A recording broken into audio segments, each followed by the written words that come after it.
Işletişiniz Karaçın Albegulu.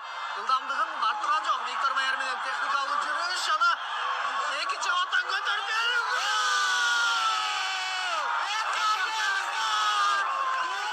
Кичин снова пас на левый фланг.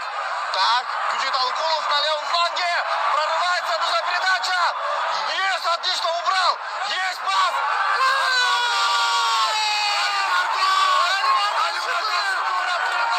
Играет последнего центрального. Павел Матяш на Валерия Кичина. Валерий Кичин на Мусабекова. Фархат на Эдгара Берхарда. Спокойно. Нужно брать под контроль мяч. Эдгар Берхард сам идет в центр. Нужен пас. Дальше на Алукулова. Алукулов смещается. Есть удар.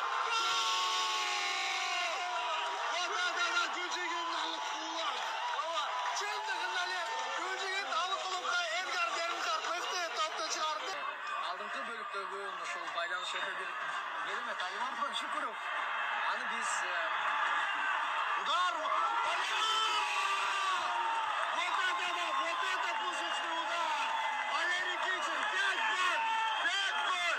Вот это да. 8-0. Ордордук бөлүктөр. бүгүн эми ал оң канатка оттогу Виктор Майер сол канатка өттү. Азыр Бекжан Сагымбаевга кайсыл бир деңгээлде Виктор Майердин чоң жардам тиет. Алиман Шукуровдон гол бар.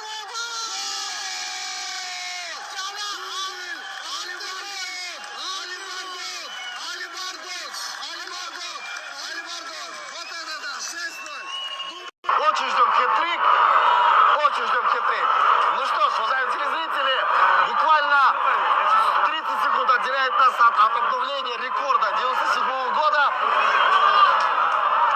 Да, 7-й мяч должен быть. Ждем. 5 минут остается до конца игры.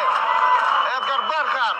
Ждем мы свистка. Умара Мухаммеда. Анын маңлайында турган Кяозен Пьо против Эдгара Берхарда. Эдгар Берхард. Ждем мы свисток. Есть свисток. Эдгар Берхард разбегается, бьет. Гол! 7-0. Да. Тарых чаңыраңды. Да. Биз Кыргызстандын эгемендүүлүк алгандан кийинки эң чоң жеңишине жеттик. Кыргызстан жаңы тарыхты жаңыладык. Биз буга чейин Мальдив аралдарын 6-0 жеңген болсок, бүгүн элементи Мьянманы 7-0 жеңип дагы эгемендүүлүк алгандан кийинки